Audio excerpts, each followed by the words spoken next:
Hello and welcome to another episode of Trash to Track. In this episode we're going to be looking at this LNER A4 tender drive version that's been sent in to me by a chap called William. Upon first looking at it, it's a very good repaint, although there are some scratches on the lower hand side there.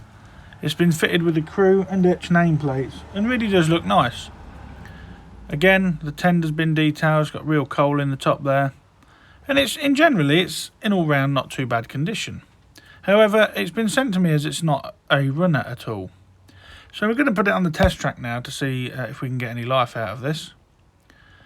And once it's all on the test track, the battery test proves negative. There's nothing at all.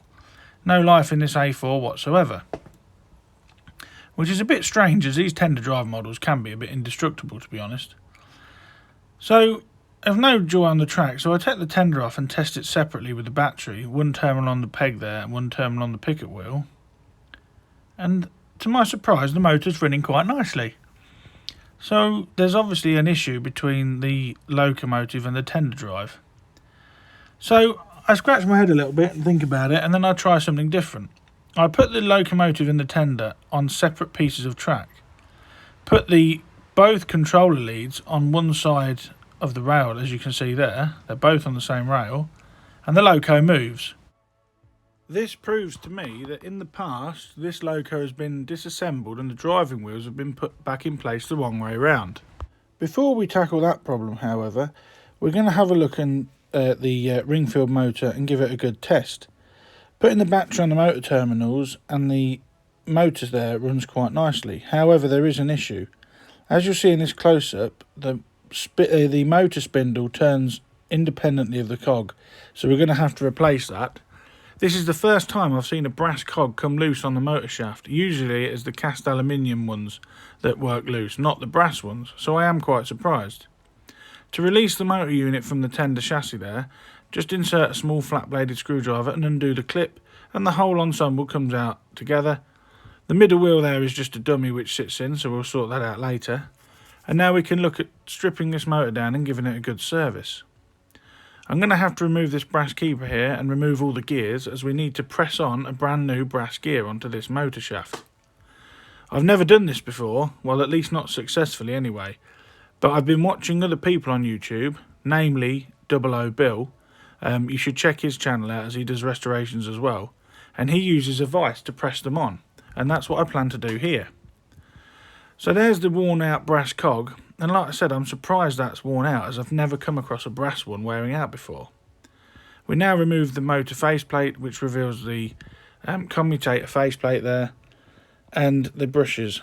Now some people say that you shouldn't remove the coils from the magnet, as it disrupts the magnetic field. I think that's folly. I've never had the problem with that ever, and I've got to clean inside here, so it's all going to come out. It needs a good clean, as there's a lot of carbon build-up in this model. So using my tried and tested method of methylated spirits and a cotton bud, first I polish up and get most of the carbon build-up off the armature plate there. And then I polish it up gently with the fiberglass pencil, before cleaning out the gaps in the armature with a shaved down toothpick, and then a final polish with a meth and cotton bud again. This method seems to be pretty fail-safe, and I'm going to stick with it. I have used T-cut in the past, and that is another good method of cleaning the armature if you haven't got any meths about. Just look at the amount of carbon build-up inside that magnet. This really does need a thorough cleaning. The coils on the motor, however, look to be in good condition. So now everything's been cleaned, we put the armature back into the magnet and the motor housing there, and just give everything a quick clean over with yet more cotton bud and meths. And then looking in my spares box, I do have a couple of spare ring-filled gears, so we're going to press one of these onto the motor shaft using my vice. After it's been fitted, you can see there that it's nice and tight and is turning with the motor. So hopefully now this will transfer power from the motor to the gears. I'm going to remove the wheels here, because the axles and the bearings all need a good clean. You can see there that wheel was stuck to the motor housing due to the build-up of old lubrication. And then off to the side and off camera, I'm going to give the bearings and axle holes a quick squirt out with this contact cleaner in both of the holes, and I'm also going to spray the back of it. Now that's all been cleaned, I'm just going to polish up the all the old grease off the wheel backs here. And there does seem to be a lot of built up old grease on these. It's horrible black thick stuff. So hopefully once it's all been cleaned and re-lubricated, this tender drive model will run as sweet as a nut. There's a fair bit of grease build up on the axles here, and also some wrapped up hair from years of use. This A4, I believe, started life as a Seagull model, having looked at the numbers under the body shell, and that dates it from 1982. And as I've said before, as we've used the contact cleaner, the lubrication will all need to be reapplied. So I started by putting some oil into the axle bearings, and then small amounts of silicone grease on the gear spindles before putting the gears back in place. You don't need a lot of this silicone grease, as it does travel a long way, and I think on that top left hand one especially I put a bit too much on, so before I put the gears on I'll have to remove a little, which I'm doing there with the cocktail stick. Once the gears are in place and it's run a little bit, I do clean the gear faces just to remove any excess lubrication. The gears themselves needed a good clean up, as well, as these were covered in grease and oil from years of use, so these were cleaned with cotton bud and meths and then wiped on an old paper towel. Once everything was put back in place and properly lubricated, the brass holder was reinserted into the motor mount there, and hopefully with pressing that gear on, this has remedied the problem in the tender. Everything seems to be turning okay. So I'm going to put the axles back through the bearings now, and then reapply the drive wheels and make sure that they are correctly in line with the drive cogs. Once this is done, I'll turn my attention to putting the motor faceplate back on with the brushes, although these were stuck in the motor housing, so I'm guessing that this is full of carbon and old grease as well. So removing these, I'm going to give this a quick clean out with the contact cleaner, and then use a cotton bud and mess just to wipe away any excess carbon, and I'll give the brushes and springs a good cleaning too. Work methodically if you ever take a ring-filled motor apart, and you can soon get it shining like a new pin and all back together nicely. The only problem with this motor faceplate is it's missing one of the securing clips, and I did not have a spare one in stock. I've got 6 in my spares drawers, and all of them were missing clips, so it must be a common problem. Now that the wheels are attached, I'm going to put some new brushes and springs in, as one of the brushes on this model actually was starting to break up in the cleaner, so I assume that's why there was so much carbon built up around the motor. Now that everything's back together, a quick battery test proves that everything's running nicely and the gears are running smoothly, and then applying pressure there to the wheels with my finger, they actually stop the motor, and which proves that the cog is on the motor spindle correctly. We reattach that wire there, and now my attention is turned to the tender chassis plate, which is given a thorough dusting over, and that's all that needed. There wasn't a lot of work needed for that. Applying 2 crocodile clips there to get the motor spinning, I'm now polishing the tender drive wheels up using a fiberglass pencil initially, and then polishing them off with a cotton bud soaked in methylated spirits again. The centre wheel and the pony wheel at the back of the tender chassis were all cleaned by hand. Once that's all done, it's a simple case there. I'm just testing this cog again, as like I said, this is the first time I've really attempted to press a cog onto here, and as you can see, it is all running really nice and smoothly.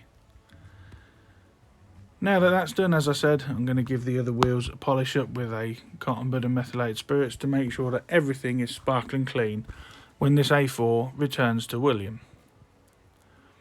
To replace the motor, it is a simple case of getting the orientation correct with the large clip lined up with the large hole. I put it in backwards first, and then it's a simple case of a clip fit in the front, and then reattach this wire that picks up from the loco drive, and Bob's your uncle, everything is now back in place, and a battery test proves that it's all working. I'm really happy with how this has turned out, and I am over the moon that I've managed to replace and learn a new skill by replacing that drive cog.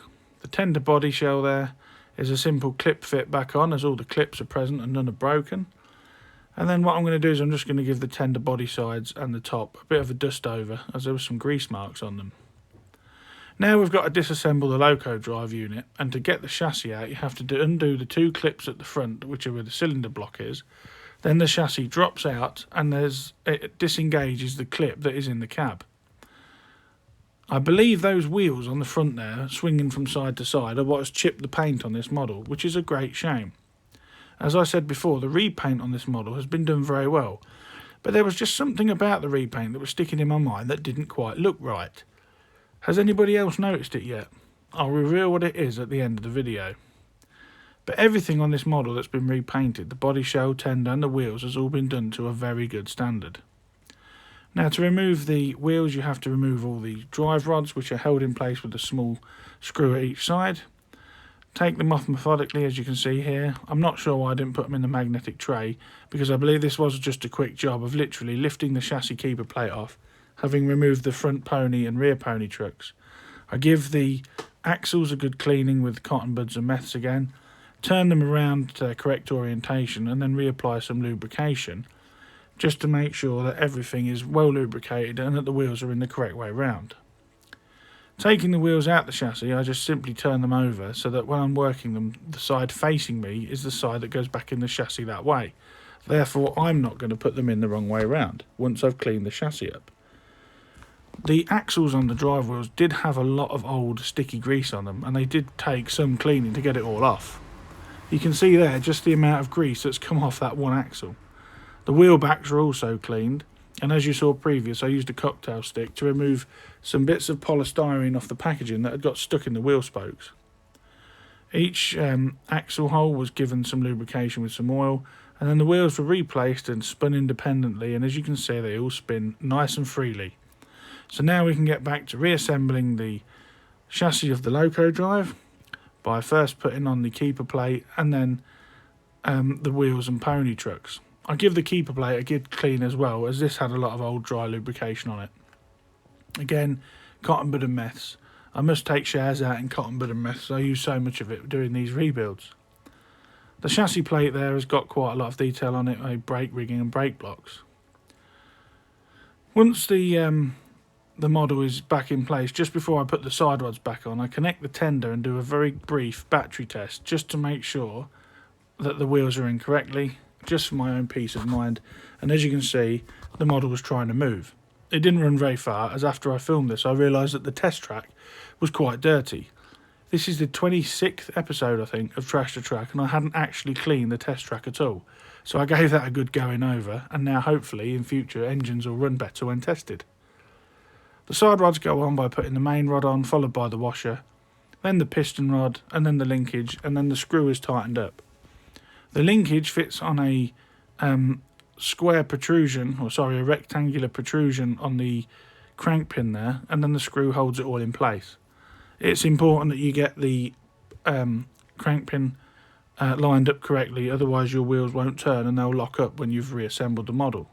And they can lead to being bent and you'll end up having to buy new ones.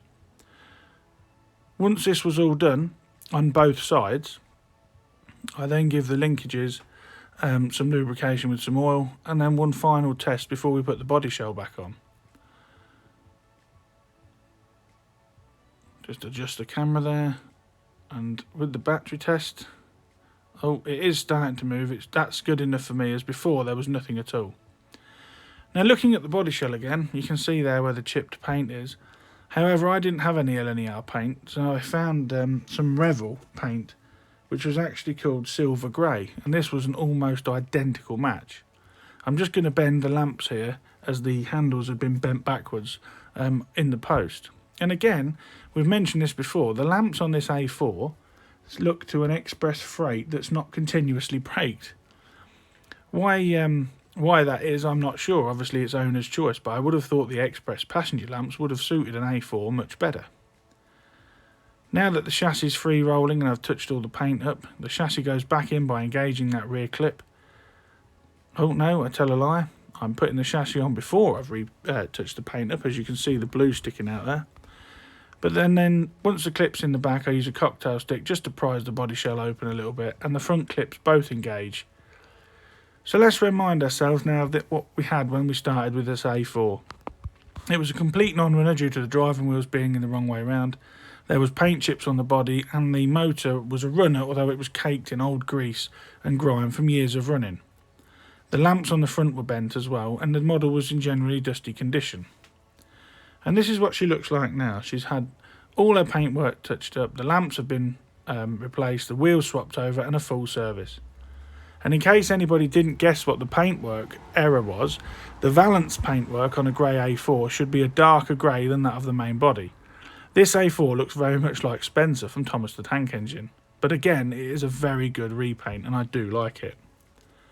Here's some shots now of the A4 running around my son's layout, testing that motor cog out on some LNER teak stock, and I also put it on some freight vans just so the headlamps are correct.